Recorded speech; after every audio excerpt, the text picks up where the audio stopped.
Okay, sige. Magandang hapon po sa ating lahat. Magandang hapon, magandang hapon. So, saglit lang. Transport.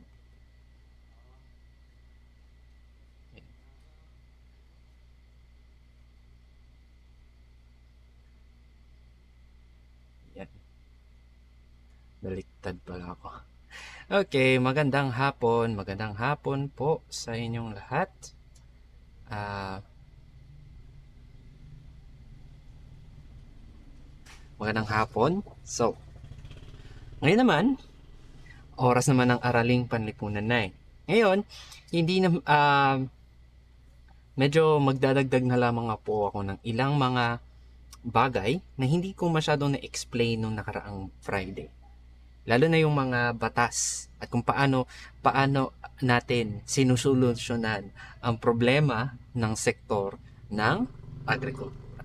Ngayon, napag-usapan na natin nung nakaraang linggo, nung nakaraang Biyernes, kung ano nga ba ang sektor ng agrikultura. Ito yung gumagawa, ito ay doon tayo kumukuha, kumbaga ito ay ang industriya, ang sektor na gumagawa, bumubuo, nagpapalago ng ating mga produkto mula sa lupa at sa dagat. Hindi mo lang po basta, pag sinabi pong agrikultura, hindi lang po yan basta kasama lang, kumbaga pagtatanim lang po sa lupa. Kasama rin po ang pangingisda sa sektor ng agrikultura. Ngayon, kasama ng sektor ng agrikultura, nasa loob ng sektor ng agrikultura ang mga sumusunod na industriya. Kung tatandaan natin, ito ang mga industriyang bumubuo sa ating sektor ng agrikultura. Yung alam natin, yung pinaka-familiar sa atin ay ang industriya ng paghahalaman, pagtatanim ng ating mga halaman at pag-ani ng mga crops. Ganito po yun. Parte po yan ng industriya ng paghahalaman sa sektor ng agrikultura. Susunod, ang paghahayupan, kumbaga pagpapalaki natin ng mga hayop para sa ating konsumsyon ng karne at ng kanilang mga produkto kagaya ng itlog. Kasama rin sa industriya o sektor ng agrikultura ay ang pangingisda, aquaculture. Hindi lang po ito basta yung pangingisda ng ating mga mangingisda, kundi ang pagkukulture rin mismo, pagpaparami nila ng mga produkto sa iba't ibang mga pamamaraan. Fish pen, fish pond, fish cage, yan po ay kasama po sa industriya ng pangingisda. At ang huli ay ang paggugubat o forestry. Ito ay isa sa mga pangunahing industriya sa sektor ng agrikultura na bumubuo, na nagbibigay sa atin ng kahoy na kinakailangan natin pambuo ng ating bahay, ng papel na kinakailangan natin para sa ating mga gawain sa eskwelahan at sa iba't iba pang mga industriya. Lahat ng yan, yung mga raw materials na yan ay nakukuha natin sa paggugubat. Saglit lang ha. Weird kung naririnig niyo yung mga Pero, yan po muli, balikan natin. Ang apat na pangunahing industriya na kasama sa sektor ng agrikultura ay paghahalaman, paghahayupan, pangingisda, at paggugubat. Ngayon, importante po na alam natin na tunay na mahalaga ang agrikultura dahil unang-una ito ang ating pinagkukunan ng ating mga hilaw na material. Hindi tayo walang maluluto ang ating mga karinderya kung wala tayong mga tinanim na mga halaman. Wala tayong makakain karne, wala tayong makakain na mang-inasal kung hindi natin ito makukuha mula sa agrikultura.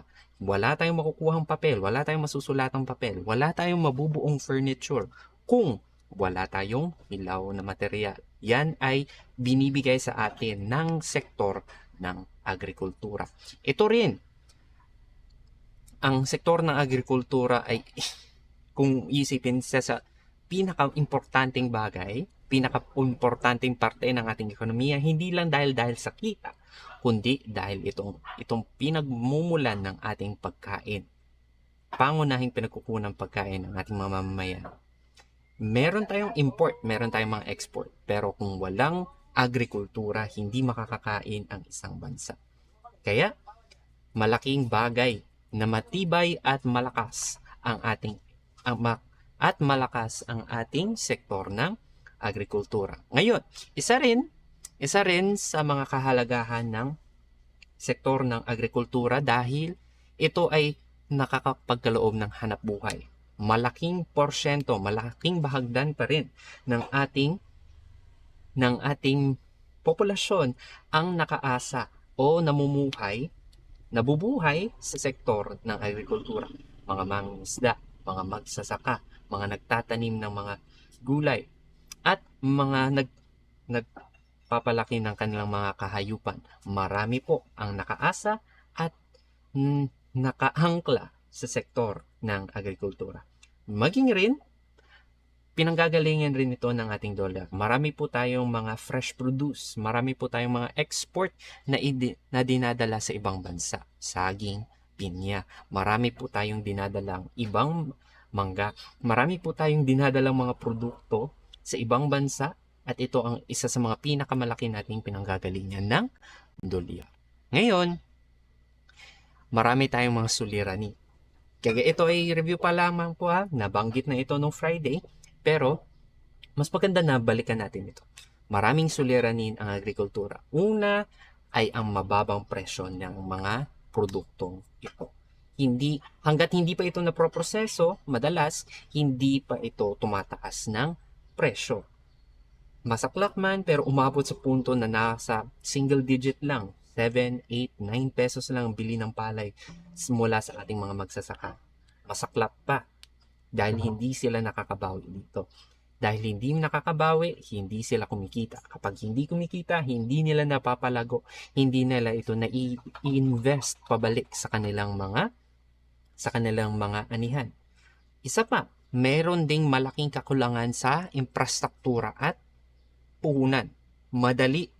Mas malaki sana ang kanilang mga makukuhang ani kung meron silang sapat na infrastruktura. Kung meron silang mga traktora, meron silang sapat na puhunan para ipambili ng mga kailangang gamit upang maprotektahan ang kanilang mga pananim.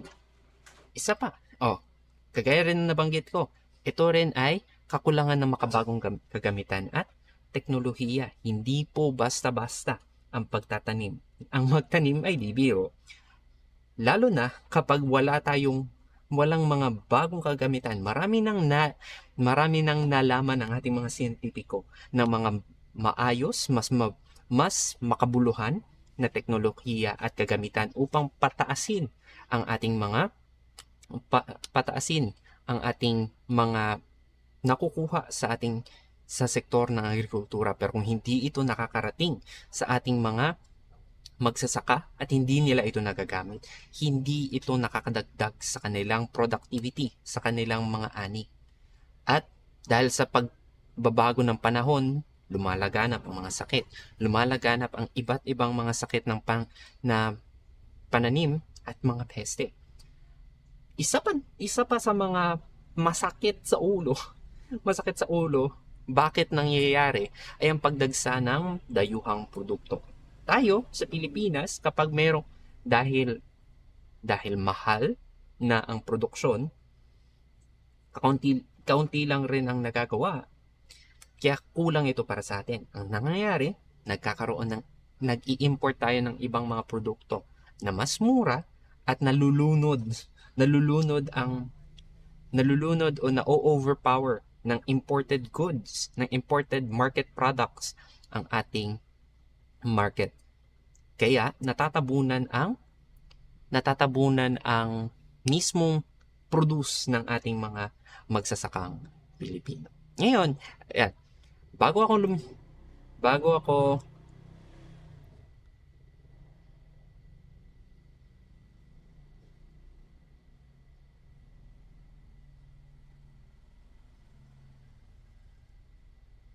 bago tayo lumipat, ito yung mga hindi ko masyado na-explain nung nakaraang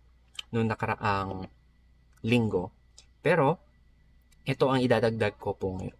Ano yung mga hakbang? Alam natin na malaki ang mga suliranin. Malaking bagay ang kinakailangang panghabulin ng ating sektor ng agrikultura. Pero, hindi rin natin may kakailangan kanyang importansya. So, kailangan nating suportahan ang ating sektor ng agrikultura. Ngayon, ano ang ginagawa ng ating pamahalaan?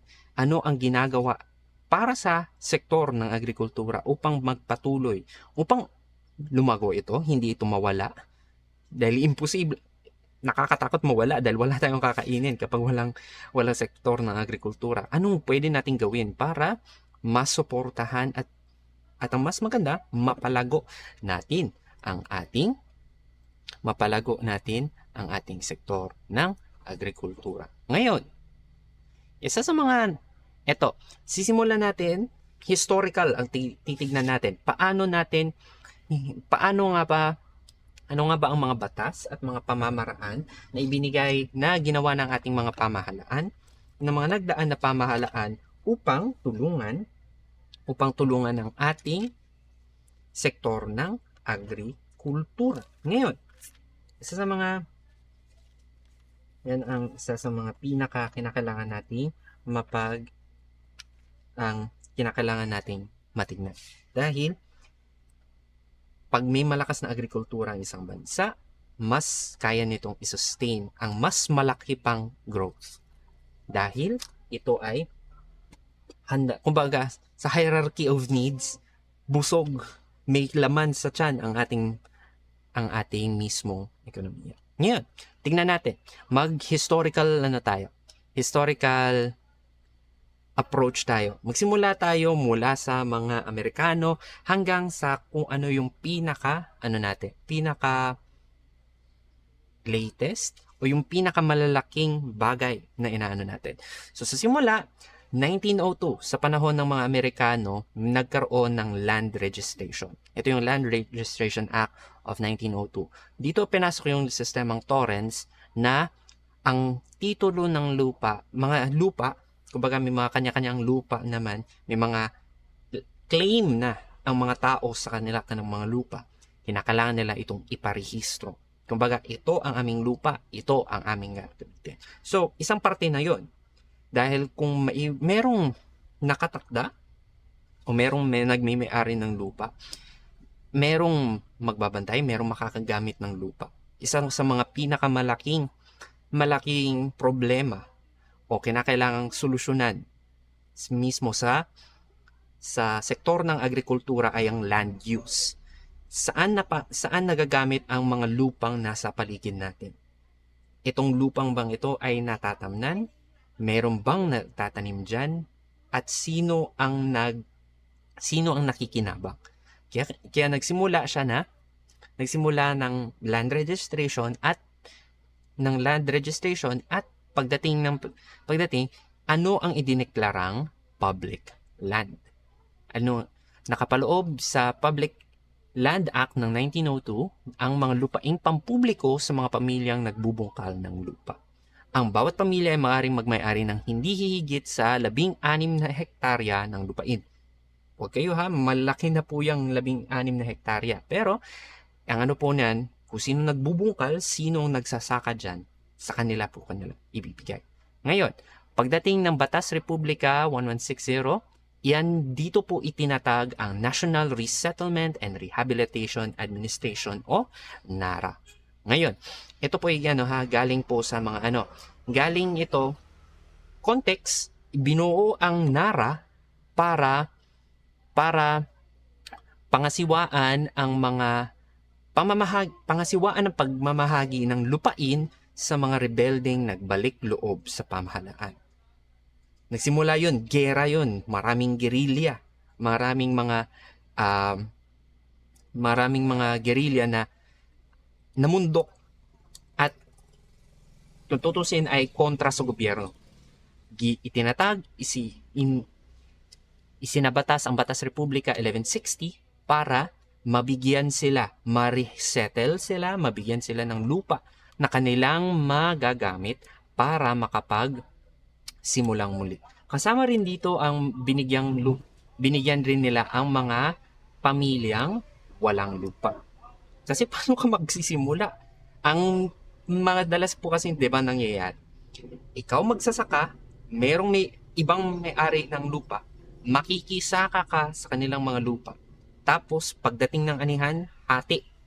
Sino ang kikita? Kumikita si may-ari, kumikita rin, kung tutusin, kumikita rin dapat yung magsasaka. Pero, in terms ng pagod na pagod si magsasaka, walang ginawa masyado si may-ari. So, mas maganda na iyo ang lupa, ikaw rin ang nagsasaka. Parte rin nito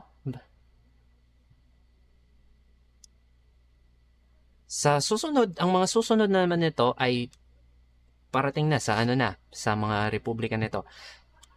Yung Agricultural Land Reform Code na sinulat o nilagdaan ni dating Pangulong Diosdado Macapagal, tatay ba o nakalimutan ko, tatay o lolo ni GMA, ay ang mga nagbubungkal ng lupa ang itunuturing na tunay na may-ari nito. Kung ikaw ang nagsasaka dyan, ikaw ang may-ari. Kabilang din sa inalis ng batas ang kasama. Ganon. Yung kasama na kapag ikaw ang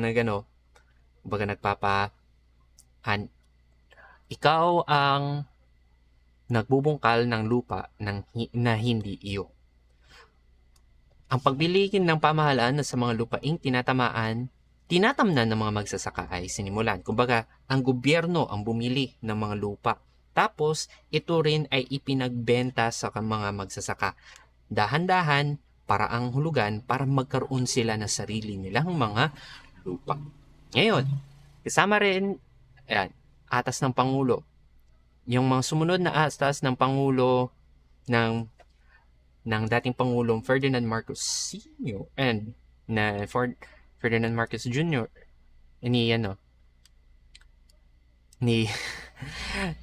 Nakalimutan ko, nagkagulo-gulo na ako. No 1972, yan po yung mga karagdagang restrictions pa na sinakop nito ang lahat ng tinatamnan ng palay at mais. Hindi kasama rito ang mga malalawak na lupain na tinatamnan ng nyog, tubo, pinya at pananim. Ang mga magsasaka ay binigyan ng pagkakataong magmay-ari ng 5 hektarya na lupa kung walang patubig at 3 hektaryang lupa kung may patubig. Ito ay kanilang bubungkalin. Kumbaga nagkaroon pa ng further distribution pa ng lupa.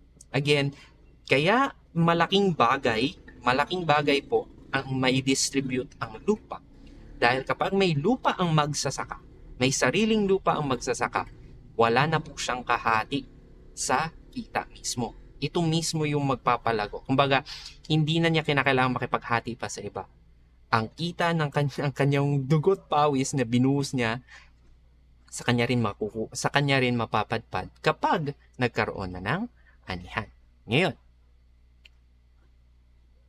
pagdating, ito yung isa sa mga pinaka naman, ang isa naman sa mga pinaka importante na tandaan natin o sana ay mangyari o isa sa mga pinaka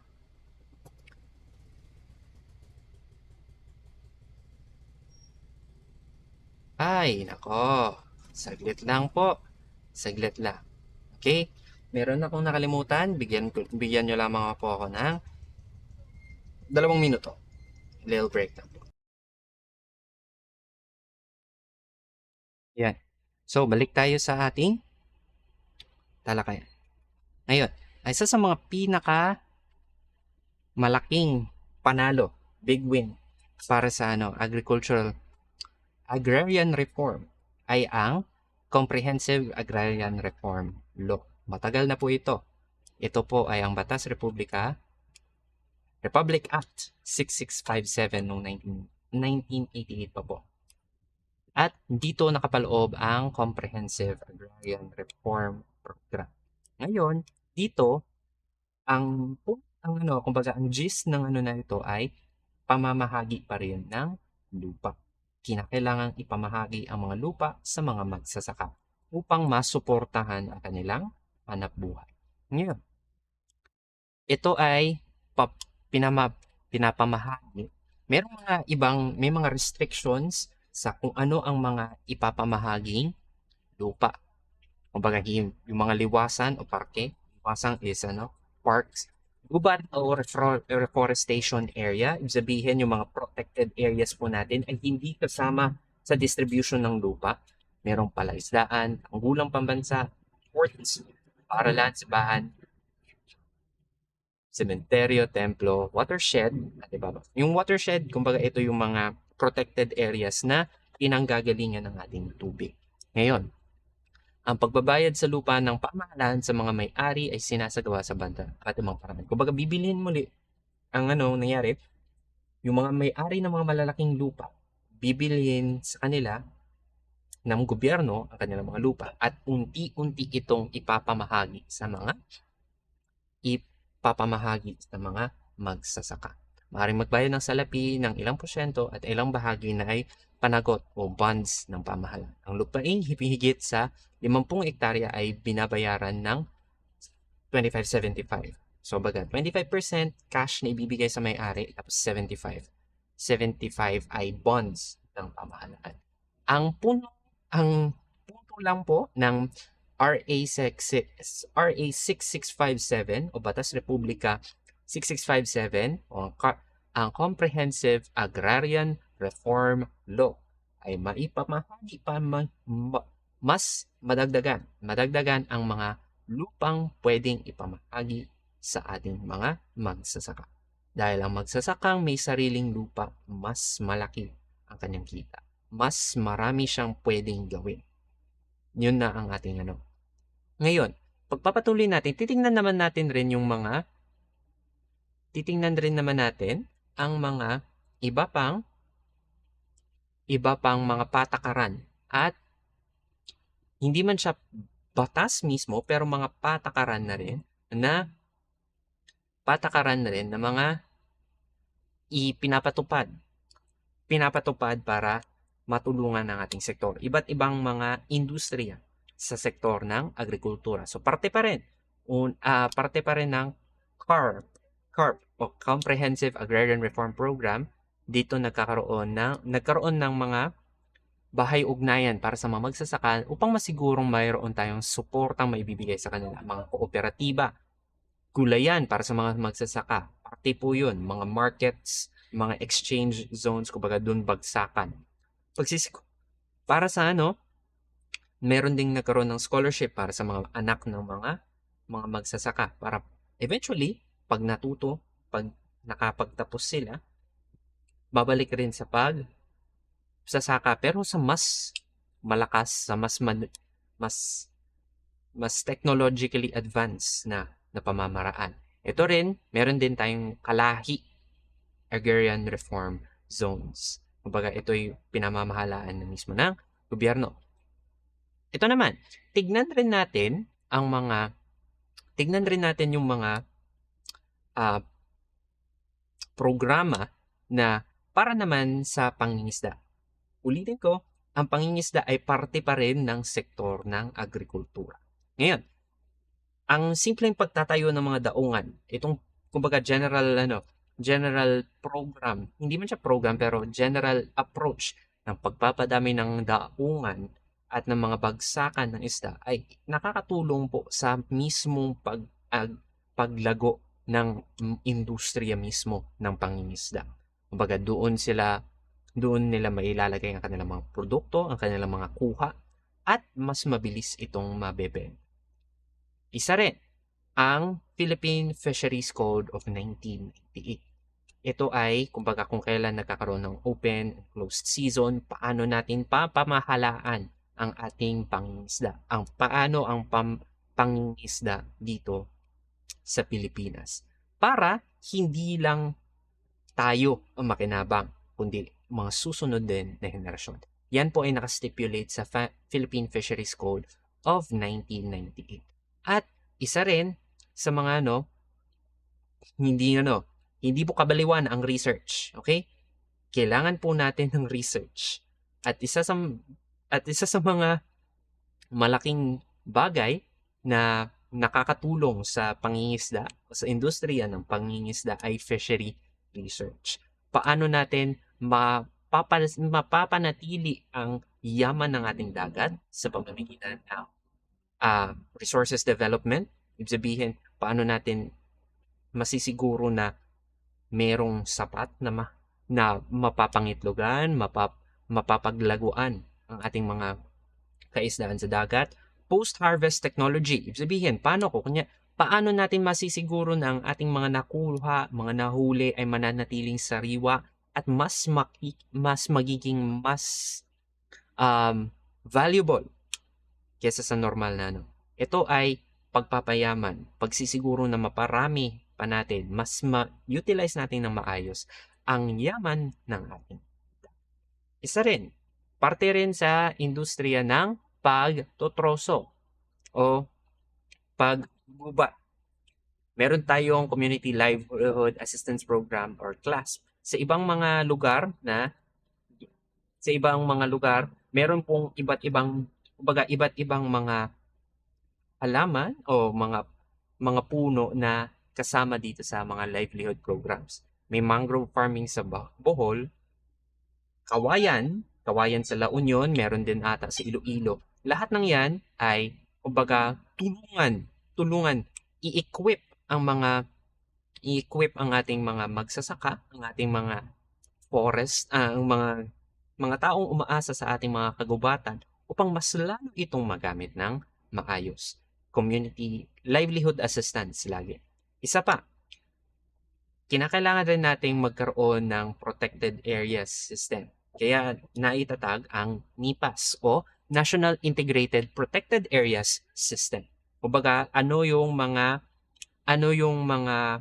i-consider natin na pwedeng gamitin ng mga kagubatan, pwedeng gamitin ang gubat na to, pagtrosohan, gawing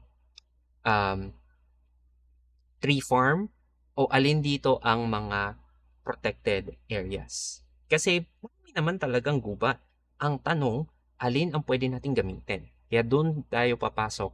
Alin ang protected, alin ang tolerable to be used. Ito yung kasama sa NIPAS. Ano yung maingatan? Siyempre, gusto nating ingatan at protektahan ang kagubatan, kaya kinakailangan nating mag-define ano ang mga protected areas. Tapos isa rin, sustainable forest management strategy. Mga kasamahan kong mga kakilala kong forestry dyan, yan isa sa mga nila. Paano natin masisigurado na ang ating mga kagubatan, magagamit pa rin natin. Kailangan natin ng kahoy. Kailangan natin ng papel. Ang tanong, paano natin to masusustain? Hindi basta-bastang mauubos. Yan yung kinakailangang mailapag na sustainable use ng ating forests. Alin ang magiging tree farm, alin ang pwede natin pagkuhanan, paano natin ibabalance ang ating mga pangangailangan mula sa ating mga pinagkukunan. Yun nga, di ba, ang problema ng ekonomiya, di ba? Economics, di ba? Paano natin babalansihin ang ating walang katapusang pangangailangan sa kabila ng limitado nating pinagkukunang. So, parte ng tamang pag-aalaga sa ating industriya ng paggugubat ay ang sustainable forest management strategy. Ngayon, sa totoo lang, tayo ay agricultural country sa Pilipinas. Kung ituturing, agricultural country po ang Pilipinas.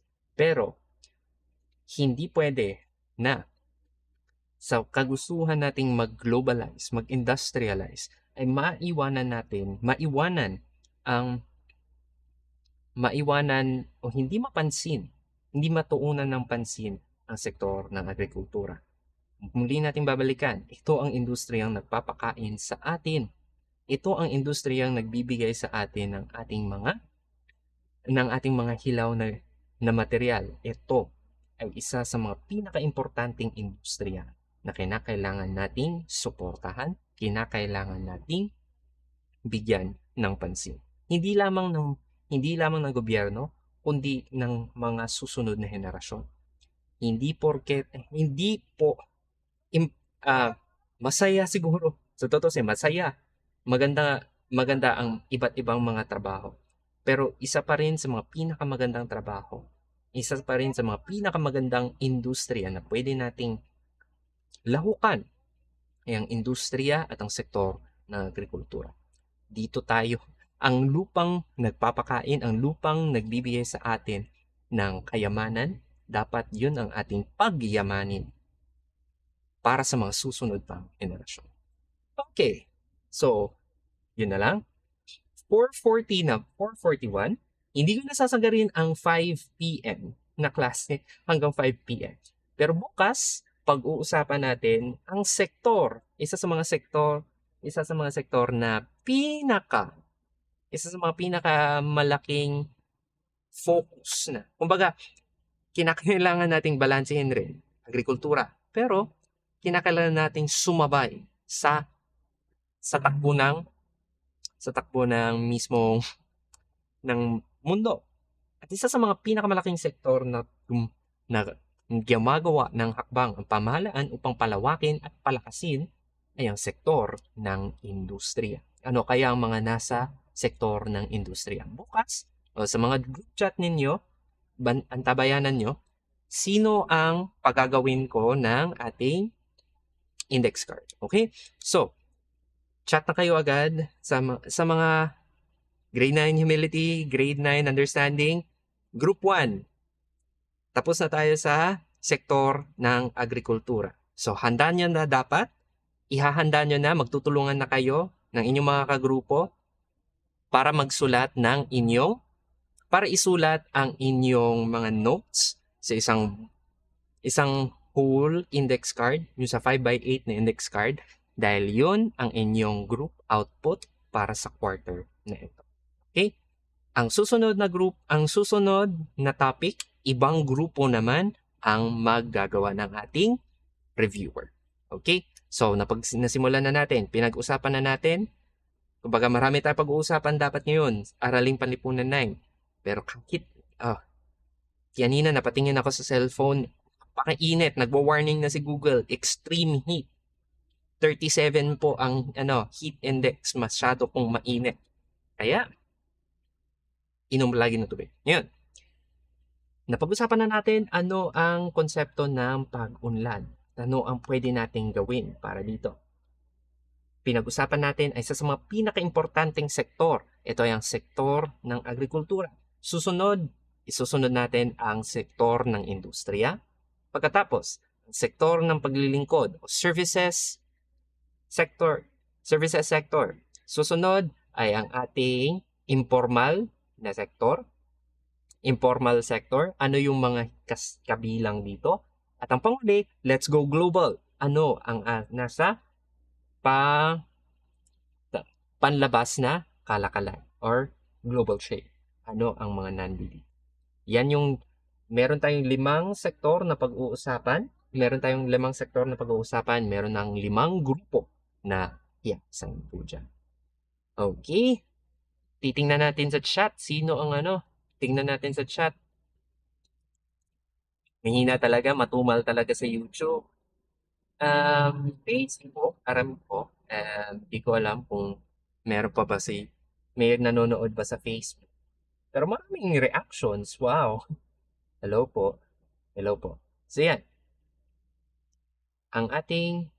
So baga pag-uusapan natin sa susunod na araw ay ang sektor ng industriya. Pagkatapos, yan ang ating pag nagpa-quiz ako, pag may activity, pagsasabihan ko kayo agad-agad. Pero ang ating main group activity, group output para sa quarter na ito ay review cards. Lahat ng konsepto na napag-usapan natin sa isang sektor, lahat ay ilalagay nyo sa isang 5A na index card. Magpapakita ako eventually ng sample na review card para sa pinakauna nating topic, kundi sa konsepto ng pag-unlad. Yan yung gagawin kong example. Pagkatapos, Kayo naman ang gagawa ng review cards para sa ibang pang mga sektor ng ating ekonomiya. Okay? Time check everyone, it's 4:46. Early dismissal po tayo ngayon. Hopefully, hindi po kayo nasa init ngayon. At kung late pa ito napanood, hopefully, makapag-raise rin kayo ng tanong, makapag-chat kayo ng inyong mga tanong. Willing po ako na sumagot para matulungan ko kayo. Again, nagbigay ako ng module para inyong aralin. Pero ako'y nag-effort ngayon para tulungan kayo. Kasi hindi yun basta-basta na kayo lang mga magbabasa. Mas maganda pa rin na i-explain ito sa inyo. Okay? Yun lamang po. Time check, it's 4:46. Early dismissal tayo. That's it for today. Maraming salamat sa lahat. Hopefully lahat ng nakapanood, may nakakapanood. Kahit hindi live, kahit later na lang sa video replay ay makita niyo po. Muli, maraming salamat. Hanggang sa muli, paalam.